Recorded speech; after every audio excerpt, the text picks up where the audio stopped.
Scan d'iris, graines d'étoiles, attention.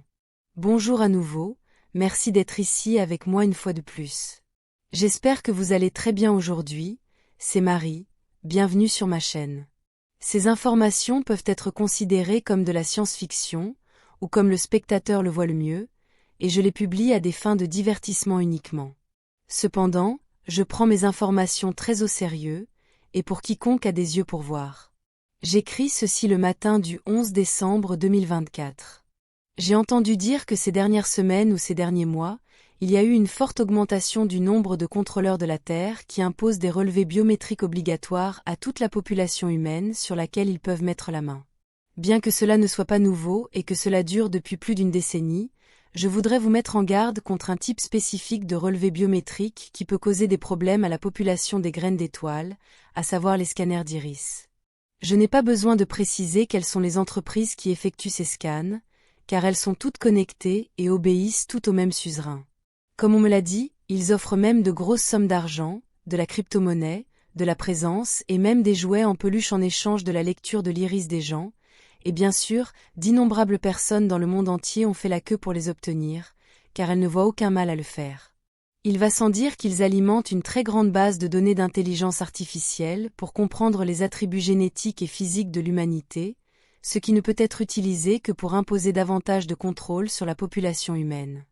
L'alerte m'est parvenue parce qu'il y a eu récemment en Argentine un soi-disant recensement d'extraterrestres, dans un lieu très touristique connu sous le nom de Capilla del Monte, en Argentine, près d'une célèbre montagne appelée Cerro de Uritorco, qui est connue pour être un point névralgique des ovnis, maintenant UAP, et un lieu plein de mysticisme et qui favorise les expériences spirituelles. Une organisation s'est rendue sur place pour effectuer des relevés biométriques iris de la population locale et des touristes, en échange de ce qu'ils donnent. Il n'y a aucune transparence quant aux raisons pour lesquelles ils veulent ces relevés, et encore moins quant au droit à la vie privée, aux garanties ou autres pour les personnes qui ont vendu leur relevé biométrique de l'iris, mais je dois dire que, quels que soient les droits à la vie privée qu'ils prétendent accorder, il s'agit d'une arnaque et d'un mensonge. C'est illusoire parce que les gens n'ont de toute façon aucun droit à la vie privée, et encore moins pour ce type de données biométriques qui finiront dans une base de données mondiale qui ne sera utile qu'aux grandes entreprises, et bien sûr, aux gouvernements et aux sociétés secrètes qui les contrôlent. Ce qui m'inquiète, c'est qu'ils disent ouvertement qu'ils veulent scanner l'iris dans le cadre d'un recensement des extraterrestres, même si, à première vue, il s'agit plutôt d'une blague pour amuser les habitants et les touristes qui aiment les sujets extraterrestres, pour les inciter à donner leur relevé biométrique. Il y a beaucoup de vérité dans leur blague et c'est la raison de cette vidéo. Il est tout à fait possible que la région de Cerro de Uritorco abrite une population importante de graines d'étoiles et peut-être même des individus d'apparence humaine qui aiment se mêler à la population humaine, pour quelque raison que ce soit, principalement pour le tourisme ou la recherche.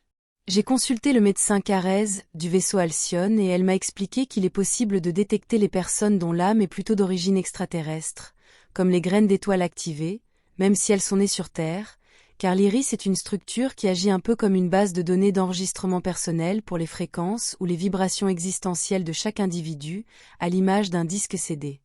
C'est peut-être aussi la raison pour laquelle on dit que les yeux sont les fenêtres de l'âme d'une personne. Comme l'a expliqué le docteur Carrez, l'iris d'une graine d'étoile ou d'un step-down a tendance à être plus complexe dans sa structure et dans la distribution des couleurs, lorsqu'il y en a, car il représente une âme plus complexe, plus âgée ou qui peut avoir eu plus d'expérience, plus d'incarnations, peut-être de nombreuses incarnations hors de la planète Terre. Le docteur Carrez a continué à m'expliquer que même si ce que j'ai mentionné ci-dessus est considéré comme vrai, c'est loin d'être une science exacte.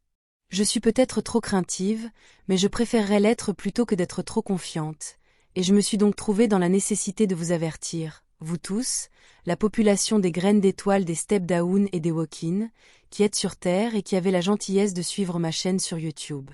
Étant donné que la tendance à prendre des scanners de l'iris est mondiale et que tout cela ira dans une base de données très louche, il est très probable que les gouvernements, la cabale, recherche des non-humains parmi la population et les classe dans différentes catégories. Comme je l'ai mentionné dans d'autres vidéos, les graines d'étoiles ont un très fort pouvoir de manifestation et doivent donc être contrôlées.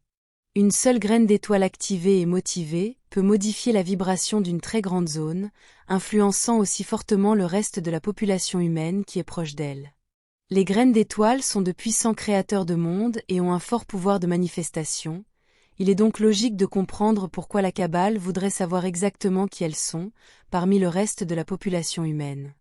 Même si, en fin de compte, tout le monde est une graine d'étoile, certains sont plus conscients de leur origine stellaire et de leur mission sur Terre que d'autres, et puis, bien sûr, il y a la majeure partie de la population humaine qui pourrait être simplement des personnes de fond, ou des PNJ, des personnages non joueurs, qui sont sans âme. Je sais bien que les scanners biométriques sont omniprésents et que tous les systèmes de la matrice les utilisent de plus en plus, il sera peut-être bientôt impossible de refuser que son iris soit scanné. Je le sais, mais si c'était possible, je refuserais un tel scan.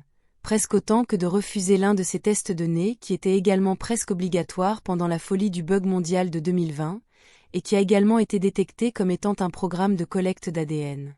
Prenez soin de vous, et soyez forts chères graines d'étoiles, vous avez tout ce qu'il faut, je vous envoie un gros câlin et un baiser. Ce sera tout pour aujourd'hui. Comme toujours, merci de regarder mes vidéos et de les liker, de les partager et de vous abonner pour en savoir plus. Cela aide beaucoup cette chaîne à se développer, et j'espère vous voir ici la prochaine fois. Avec beaucoup d'amour et de reconnaissance, votre amie, Marie.